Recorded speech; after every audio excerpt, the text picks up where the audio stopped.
ये पचवीगन का समय हमारे यहाँ कहते हैं कि आंवला नवमी गोपाष्टमी से लेकर पूर्णिमा तक ये पचवीगन का कार्य चालू हो जाता है कि इन 5-7 दिनों में जो भगवान की भक्ति हो सकती है, जो भगवान का स्मरण हो सकता है, जो भगवान की पूजन हो सकती है वो करो और अपने जीवन को सार्थक बना लो, अपने जीवन को आनंदित बना लो। शिव पुराण वही की वही है, बस उसका थोड़ा सा विषय हर कथा में बदला जाता है। इस कथा में जो विषय रखा है वो हरिहर रखा है, हरिहर शुक्ला की पूर्णिमा के पहले से जो 5 दिन गिने जाते हैं, 5 दिन जो देव दीपावली के होते हैं, उन 5 दिन में शंकर भगवान को जब जल चढ़ाने के लिए जाओ तो एक नियम ले लो कि 5 दिन में शंकर भगवान को जब जल चढ़ाने के लिए जाऊंगी तो शिव जी को जल चढ़ाने के लिए लेकर जाऊंगी, उससे पहले मैं आंवले के वृक्ष के नीचे थोड़ा सा जल छोड़कर, बेलपत्री के वृक्ष के नीचे थोड़ा सा जल छोड़कर, पीपल के वृक्ष के नीचे थोड़ा सा जल छोड़कर, उसके बाद अशोक सुंदरी वाली जगह पर जल छोड़कर, फिर गौरा पीठिका पार्वती जी का हस्तकमल उस पर जल छोड़कर, फिर भगवान शंकर के ऊपर मैं जल समर्पित करूंगी। जल चढ़ाने का मुख मेरा उत्तर का होगा, अर्थात आप दक्षिण में खड़े होगे जल चढ़ाओगे तो उत्तर में बहकर जाएगा।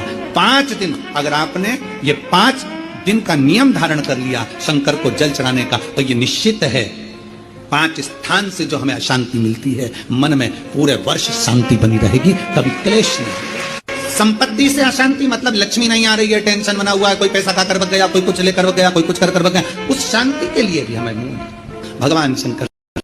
तो कार्तिक की पूर्णिमा के पहले से तो ये निश्चित है 5 स्थान से जो हमें अशांति मिलती है, मन में पूरे वर्ष शांति बनी रहेगी, कभी क्लेश नहीं। संपत्ति से अशांति मतलब लक्ष्मी नहीं आ रही है, टेंशन बना हुआ है, कोई पैसा खाकर बग गया, कोई कुछ लेकर बग गया, कोई कुछ कर बग गया, उस शांति के लिए भी हमें आंवले का वृक्ष, बेलपत्र का वृक्ष, पीपल का वृक्ष, अशोक सुंदरी का स्थान, माता पार्वती जी की पीठिका अर्थात हस्तकमल, और फिर दक्षिण में खड़े होकर शंकर के शिवलिंग को जल चढ़ाना, उत्तर की ओर जल बहकर जाना, भगवान शंकर से अपने मन की कामना करना। 5 दिन कार्तिक के महीने में पचवीगन में जो हम शंकर को जल चढ़ाते हैं, ये हमें भगवान शंकर की ऐसी कृपा होती है कि हमारे शिव की पंचायत के 5 देव हमारे 5 जगह से आने वाली अशांति को रोक देते हैं और हमें शांति प्रदान करते हैं, सुख प्रदान करते हैं।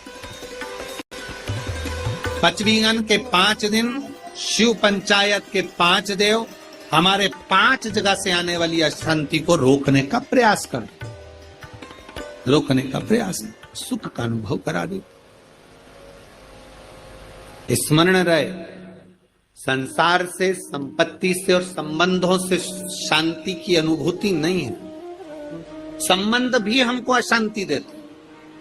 किसी ने कुछ कह दिया मन अशांत हो गया, किसी ने कुछ बोल दिया मन अशांत हो गया, कहीं किसी ने कुछ कहा अपन घर से निकल कर चले गए मन अशांत हो गया। अच्छा, जरा सा विवाद हुआ, लोग घर छोड़कर चले जाते हैं। हमको ये समझ में नहीं आता कि घर में तुम रहकर भी शांति का अनुभव नहीं कर पाए तो क्या क्षिप्रा जी के तट पर जाकर, गंगा जी के तट पर जाकर, नर्मदा जी के तट पर जाकर, किसी तीर्थ में जाकर, सबको छोड़कर अकेले घर से निकलकर, घर के बाहर जाकर क्या तुम्हें शांति मिल जाएगी?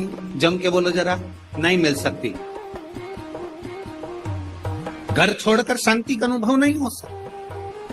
कार्तिक महीने में अनायास भूल से भी यदि कहीं शिवालय में 5 दीप दान हो जाते हैं तो वो कार्तिक के महीने का करा हुआ दान अजर और अमर हो जाए, अजर।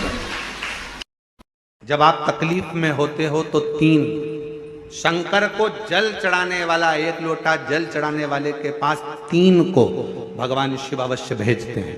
दुख को समाप्त करने से पहले 3 को मेरा शंकर आपके दरवाजे पर जरूर भेजता है। पहले नंबर पर मां आद्य शक्ति दुर्गा को आपकी पड़ोसन के रूप में, आपके रिश्तेदार के रूप में, आपके कुटुंबी के रूप में, आपके संबंधियों के रूप में, किसी ना किसी के रूप में आपके पास भेजकर बोलेंगे, क्यों घबराती हो, क्यों चिंता करती हो, क्यों टेंशन लेती हो? मैंने सुना है कथा में, बाबा ने ये बताया था, कहेगा धीरे से सामने नहीं आएगा तो सुंदर स्वरूप धारण कर कर स्वप्न में आकर कहेगा। ऐसा लगेगा कोई तुम्हें जगा कर कह रहा है कि तू घबराना मती, तू ये कर लेना, समझ लेना मेरे बाबा ने अपनी अर्धांगिनी पार्वती को तुम्हारे पास भेज दिया। भृंगी दूसरे नंबर पर जाता है, उसका काम क्या है? तो कहा भृंगी कभी भी सामने अपने प्रतिबिंब से नहीं आता, किसी का स्वरूप धर कर नहीं आता। भृंगी आपके हृदय में आकर भीतर से बोलने का प्रयास करता है। दूसरे नंबर पर भृंगी आपके मन की वाणी को शिव तक पहुंचाने का प्रयास करेगा। और तीसरे नंबर पर भगवान शंकर अपने भक्त का दुख हरने से पहले तीसरे नंबर पर भेज देते हैं अपने नंदीश्वर को, अपने नंदी गण को मेरे शिव भेजते हैं। नंदी का काम क्या है? जैसे ही नंदी आता है, कोई व्यक्ति के रूप में, किसी रूप में, किसी फोन के रूप में, किसी कॉल के रूप में, किसी पत्र के रूप में, किसी मैसेज के रूप में, जब नंदी तुम्हारे घर में प्रवेश करता है तब वो तुम्हारे रास्ते को क्लीन कर देता है, रास्ते को साफ कर देता है, उसको मार्ग को प्रशस्त कर देता है। आंवला नवमी से जो क्रम पंचमीगण का चालू होता है पूर्णिमा तक, वैकुंठ चतुर्दशी के क्रम तक, उसका जो महत्व, इन कार्तिक महीने में दो वस्त्र का विधान है, एक पीले कलर का वस्त्र और एक लाल कलर का वस्त्र। लाल वस्त्र अगर कार्तिक महीने में तुलसा महारानी पर ओढ़ाया जाता है और वही वस्त्र बाद में रख लिया जाता है संभाल कर, तो उस घर में किसी कर्म गति के कारण भी अगर अपशब्द निकल रहे होते हैं तो वो अपशब्द वो वस्त्र रोक लेता है। वो वस्त्र रोक, कौन सा वस्त्र? लाल वस्त्र, पीला वस्त्र। इन 5 दिन में अगर तुलसा महारानी को चढ़ाया जाता है और उसको रखा जाता है तो जिस नारी के गर्भ से संतान नहीं भी हो रही होती है, उसके कक्ष में अगर वो वस्त्र कुछ दिन तक रखा रहता है तो ये निश्चित आती है कि गर्भ ठहरता जरूर है। ये पीले वस्त्र की और लाल वस्त्र की महत्वता कार्तिक महीने में। अब कई माताएं कहती हैं कि हमारे पास में लाल वस्त्र नहीं है, हमारे पास में इतना नहीं है, तो लाल कलर का लच्छा भी तो आता है, नाड़ा, बोलो आता है कि नहीं आता? लाल तुम्हारे घर में सिलाई करने का लाल कलर का धागा तो होगा ना कि नहीं होगा? लाल कलर का लच्छा तो होगा, नहीं होगा सफेद कलर का धागा तो होगा, उसको कंकु में लाल कर। पर उस वस्त्र की महत्वता को हम समझें। जैसे बांस की पिटारी में, ये तो तुम लोगों की परिभाषा है, आजकल की माताएं तो सुहाग का सामान प्लास्टिक की टोकरी में रख कर देती है, पर हमारे यहाँ नहीं लिखा कि प्लास्टिक की डलिया में सुहाग की सामग्री दो। हमारे यहाँ कहा कि जो वंश बढ़ावे, जो वंशकार होते हैं ना, बांस बनाने वाले होते हैं, वंशकार होते हैं, इनको तो तुम्हें रोज धन्यवाद देना चाहिए। जो बांस का टोकरी बनाते हैं, सुपड़ा बनाते हैं, बांस का सामान बनाते हैं। आज भी विवाह में हमारे यहाँ मंडप भी बांस का होता है।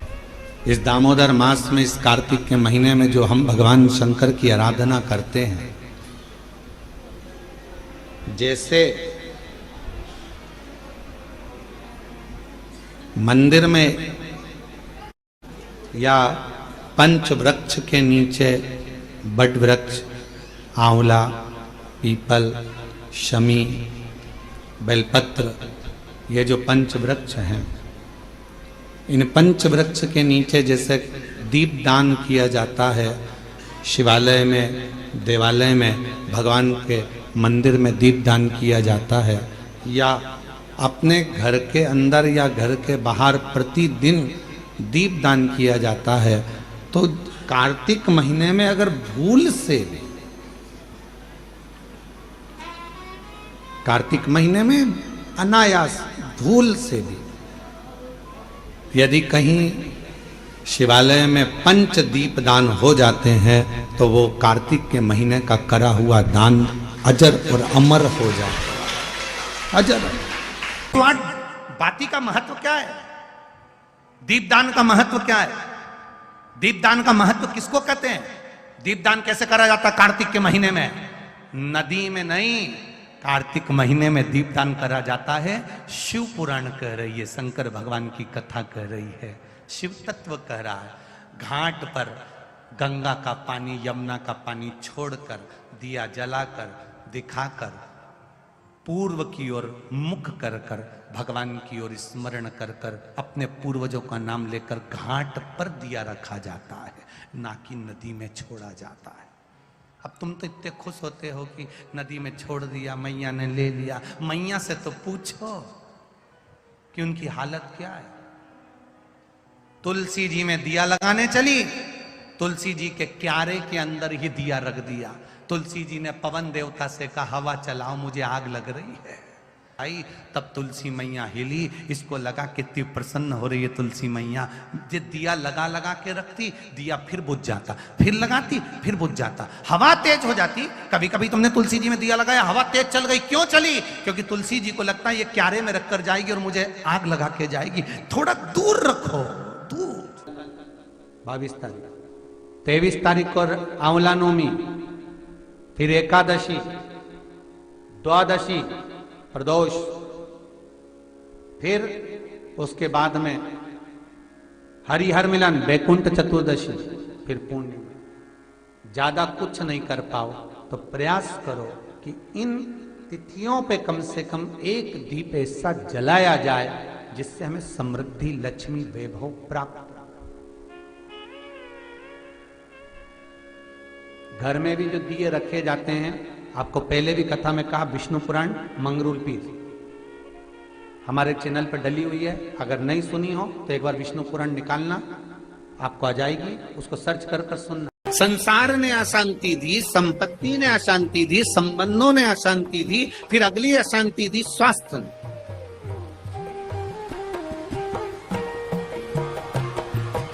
घुटने दुखने लगे, कमर दुखने लगी, पीठ दुखने लगी, अशांति होने लगी, अब मैं बहुत बीमार रहने लगी, मेरे जीवन का क्या ठिकाना गुरु जी, मेरी जिंदगी का क्या ठिकाना। संसार, संपत्ति, संबंध, संतान, स्वास्थ्य, ये सब अशांति को प्रदान करते, या शांति देते हैं। 4 जगह की अशांति को आने से आप रोक सकते हो। 4 जगह से जो अशांति आ रही है ना, इसको आप रोक सकते हो। 4 जगह कौन कौन सी? संसार की अशांति आ रही है तो तुम संसार वालों से संबंध छोड़ दोगे, शांत हो गए। संपत्ति से अशांति आ रही है तो ज्यादा ध्यान देना संपदा पर, कि अब जो होगा देखा जाएगा, जितना मिल गया उतने संतुष्टि है, तो तुम रोक सकते हो, अशांति आने से रुक जाए। संसार, संपत्ति, संबंधों से अगर अशांति आ रही है तो तुम संबंध थोड़े कम कर दोगे, रिश्तेदारी थोड़ी कम कर दोगे, अशांति आने से रुक जाएगी। स्वास्थ्य, स्वास्थ्य से भी तुम गोली दवाई लेकर अशांति को रोक सकते हो। पर जो 5वां नंबर है ना, संतान, इसको तुम कभी जिंदगी में नहीं रोक सकते। इसकी ओर से तो तुमको धीरे धीरे अशांति आती ही रहेगी। तो कोई महाराज तुमसे कह दे कि महाराज की मैं तुम्हारी बहू को अच्छा कर दूंगा, बेटे को अच्छा कर दूंगा, तुम्हारे बेटी को सुखी कर दूंगा, तुम्हारे जमाई को अच्छा कर दूंगा, तुम्हारे परिवार को अच्छा कर दूंगा। कोई तुमसे कह दे कि मैं तेरे बेटा बहू को अच्छा कर दूं, कोई तुमसे कह दे कि मैं तुम्हारी बेटी दामाद को अच्छा कर दूं, कोई तुमसे कह दे मैं तेरे पोता पोती को अच्छा कर दूं, कोई कह दे तुमसे कि तुम्हारे नाती पंथी को अच्छा कर दूं। ना ना ना, शिव पुराण कहती है 4 जगह से आने वाली अशांति को रोका जा सकता है, पर संतान की ओर से अशांति को रोकना कठिन है। ये कभी ना कभी हर 15-20 दिन, 1 महीना, 4 महीना, 6 महीना, 1 साल, 1.5 साल, 2 साल में कहीं बेटों की ओर से, कहीं बेटी की ओर से, कहीं जमाई की ओर से, कहीं बहुओं की ओर से, कहीं पोता पोती की ओर से, ये थोड़ा ना थोड़ा आता रहेगा। ये थोड़ा ना थोड़ा प्राप्त होगा। जब थोड़ा ना थोड़ा प्राप्त होगा तो हमारे भीतर अशांति फिर जाएगी। तो करे क्या? फिर क्या करा जाए? क्या कर सकते? उसमें 5 जगह में एक जगह संपत्ति भी कही, 5 जगह में से एक जगह संपत्ति को भी बताया गया कि जैसे संसार से भी अशांति प्राप्त होती है, संसार के लोगों में आप आप सोचते हैं कि मैं संसार में जितना रहूंगा, जितना सबके साथ में रहूंगा, उतना मुझे सुख मिलेगा, शांति मिलेगी। ना ना ना, स्कंद पुराण कहती है हो नहीं सकता। संसार के लोगों के लिए आप दुनिया भर का कितना भी सुख प्रदान कर दीजिए, किसी के लिए आप अपनी जान भी निकाल कर रख दीजिए, संसार के लोगों के लिए आप अपनी पूरी संपत्ति भी लुटा कर रख दीजिए, संसार के लोगों के लिए अच्छे से अच्छा वस्त्र, आभूषण, माणिक, मोती, रतन जो कुछ दे सकते हो दे दीजिए, उसके बाद भी संसार के लोग कहे बिना रह नहीं सकते। ये स्कंद पुराण कथा कहती है कि हमारी संपत्ति भी हमको अशांति देती है। शिवालय में जो दीप लगाकर चले जाते हैं, दिया रखकर चले जाते हैं, वो दिया ठंडा हो जाता है। जब वो दिया समाप्त हो जाए, ठंडा हो जाए, बुझ जाए, ठंडा हो जाए, वो दिया पड़ा रहता है। दियों को उठाकर एक जगह पर ले जाकर एकत्रित कर बाहर जहां जगह होती हो डलिया में, खोखे में, वहां रखो। उनको उठाकर एक जगह पर ले जाकर रख देने से जीवन में कभी विपदा की अगर घड़ी आती है, विपदा की घड़ी से मतलब होता है कोई बड़ा रोग आ गया, कोई एक्सीडेंट हो गया, उस एक्सीडेंट के समय पर एम्बुलेंस भी नहीं आई, कोई नहीं आया, आपने भगवान शंकर के सामने से रखे हुए दिए जो ठंडे हो चुके हैं, जले हुए नहीं, जो ठंडे हो गए, दीप में कुछ भी नहीं बचा, वो ठंडे हो गए, उनको उठाकर आपने अगर एक और ले जाकर भी रखा है, अगर कोई आपकी विपदा की घड़ी में खड़ा नहीं होता तो वो दीप जिनको आपने उठाकर एक और ले जाकर रखा है देवाधिदेव महादेव के मंदिर में, महादेव आपको उठाकर ले जाकर कहीं श्रेष्ठ जगह पर जरूर के मंदिर जाना, शिव जी को एक लोटा जल चढ़ाना, उस मंदिर से वापिस आना, मंदिर पर गए, आपके चरण में, आपके शरीर में, आपके कपड़ों में मंदिर की रज, शिवालय की रज, शिवालय का कंकर, शिवालय की धूल आपके शरीर में जब लगती है और वो धूल लगे हुए आप जब घर में आते हो, शरीर में कहीं ना कहीं चढ़ाए हुआ जल का छींटा लेकर आप घर में आते हो, या कहीं मंदिर के अंदर थोड़ा बहुत कीचड़ हो रहा है, गीला हो रहा है, उस कीचड़ लगे हुए पांव से, उस गीले पांव से आप अपने घर में आते हो, तो भी हमारे घर में आने से हमारे पवित्र घर का आनंद अपने आप बढ़ जाता है, उसका सुख प्राप्त हो जाता है। एक राजा के मन में आया कि लोग मरने के बाद कब्र के अंदर होता क्या है? जब व्यक्ति मर जाता है तो कब्र के अंदर रहता है, तो आखिर होता क्या है, मुझे मालूम करना है। राजा ने अपने नगर में सूचना पहुंचाई, पूरे नगर में, नगर के आसपास में सूचना करी, जो व्यक्ति मुझे बताएगा कि कब्र के अंदर मरने के बाद क्या होता है तो मैं उसको मुंह मांगा इनाम दूंगा। अब राजा में इतनी अकल नहीं थी कि मरा हुआ व्यक्ति वापिस आके बताएगा कैसे कब्र में से निकल करके हुआ क्या है, पर उसने सूचना कर दी, कोई भी व्यक्ति कब्र के अंदर सो जाए और मुझे बाद में आकर बताए कि कब्र के अंदर क्या हुआ। पूरे नगर में सूचना होगी। वहीं पर एक बहुत लोभी व्यक्ति रहता था, उसने मन में सोचा कि राजा कह रहा है कि मुंह मांगा धन, तो मैं उससे 20,000 सोने की मुद्रा मांग लूंगा और मैं बता दूंगा आकर कब्र में होता क्या। तो पत्नी ने समझाया, कैसी बात करते हो, जब तुम कब्र में सो जाओगे, मिट्टी ढल जाएगी तो मर जाओगे, तो फिर बताओगे कैसे। पति बोला कि तू चिंता मत कर, मेरे पास सारी जुगाड़ में सब कुछ कर सकता हूँ, बहुत जोरदार व्यवस्था करके मैं सारा काम कर सकता। तू काहे को चिंता करता, अभी तू देख, मैं सारी प्लानिंग करके अभी बताता हूँ। और राजा के पास पहुंच गया और राजा के पास जाकर उसने कहा कि मेरे पास सारी व्यवस्था है, सारी प्लानिंग है मेरे पास में, और मैं कब्र में सोने को तैयार हूं। नगर के लोगों ने समझाया, पत्नी ने समझाया, रिश्तेदारों ने समझाया, बच्चों ने समझाया, ऐसा मत करो, मर जाओगे। उसने कहा नहीं, मैं तो 20,000 सोने की मुद्रा है। राजा ने कहा दिया तो जा। इतने में वो कंजूस, लालची, गले में माला पहनकर शहंशाह बनकर जा रहा था, 20,000 सोने की मुद्रा मिलेगी। वहीं पर एक भिखारी आ गया, उसने कहा भैया मरने तो जा रहे हो, थोड़ा सा कुछ दे जाओ, मरने ही तो जा रहे हो, थोड़ा सा कुछ दे जाओ। हाँ, उसने धक्का मारकर कहा हट, दिख नहीं रहा 20,000 मुद्रा मिलने वाली, चल हट। तो फिर आ गया, भैया कुछ तो दे जाओ। इसको गुस्सा आ गया, नीचे पड़ा था कचरा, पेड़ की पत्तियां, उसने वही सूखी पत्ती उठा के उसके कटोरे में डाल दी, ले जा। और वो भिखारी भिक्षुक चले गया, इसको कब्र के अंदर सुलाया गया। इसने कब्र के अंदर जिसमें सुलाने वाले थे उसमें पहले से छोटा सा बारीक सा पाइप डाल दिया था, जिसमें से श्वास लेते रहूंगा, दिखता रहेगा। अब कब्र के अंदर इसको सुलाया, मिट्टी डाल दी। इसने सोचा था बचूंगा। उसी पाइप में सांप घुसने की प्रयास कर रहा था, जो इसने पाइप डाला था उसी में से सांप। इसने देखा इसमें तो सांप घुस गए, अब तो निपट गए। 20,000 सोने की मुद्रा चली गई। जो सांप अंदर आ रहा था उसको एक पेड़ की पत्ती रोक रही थी। सांप अंदर आ रहा है, पत्ती रोक रही है। सांप अंदर आ रहा है, पेड़ की पत्ती रोक रही है। तब फिर कब्र को खोला गया, उसको राजा के सामने प्रस्तुत करा गया। राजा ने पूछा, अब बताओ कि कब्र में होता क्या है, मरने पर होता क्या है?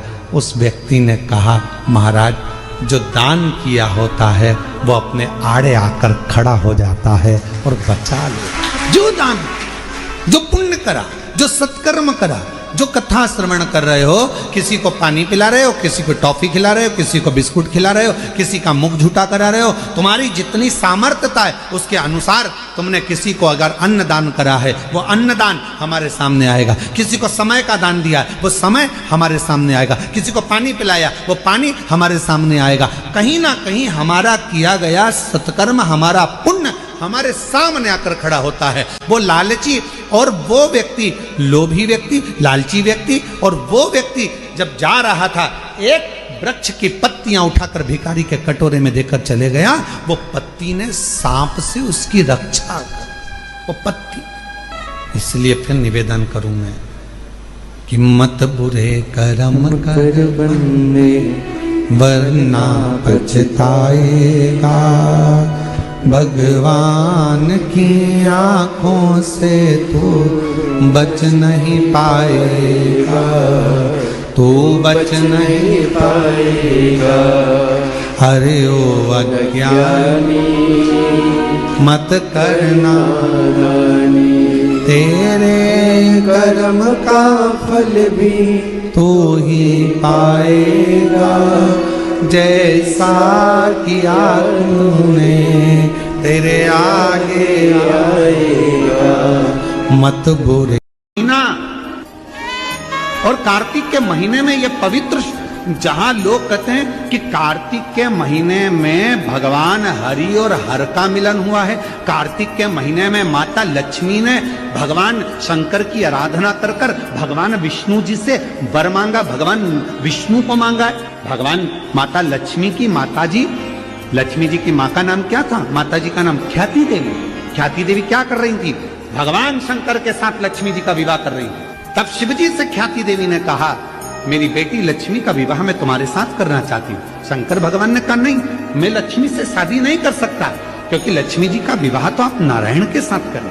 लक्ष्मी जी ने शिव जी की इतनी आराधना करी, इतनी आराधना करी। बाबा देव अधिदेव महादेव ने पूछ लिया, लक्ष्मी तुम क्या चाहती हो? लक्ष्मी जी कहती है, मैं नारायण को प्रेम करती हूँ, भगवान विष्णु से विवाह करना चाहती। बस इतनी सी बात। लक्ष्मी, मैं तुम्हें वर देता हूँ, कार्तिक के पूरे महीने में लक्ष्मी तुमने मेरे मंदिर में दीप जलाया है। कार्तिक के पूरे महीने में लक्ष्मी तुमने मेरी आराधना करी है। मैं शिव लक्ष्मी आज तुम्हें वर देता हूं कि तुम्हें भगवान नारायण प्राप्त होंगे। और जो कार्तिक के महीने में जो शिव का स्मरण करेगा, जो लक्ष्मी का पूजन करेगा, उसके घर में नारायण लक्ष्मी दोनों प्रवेश करेंगे, उनका उद्धार करेंगे।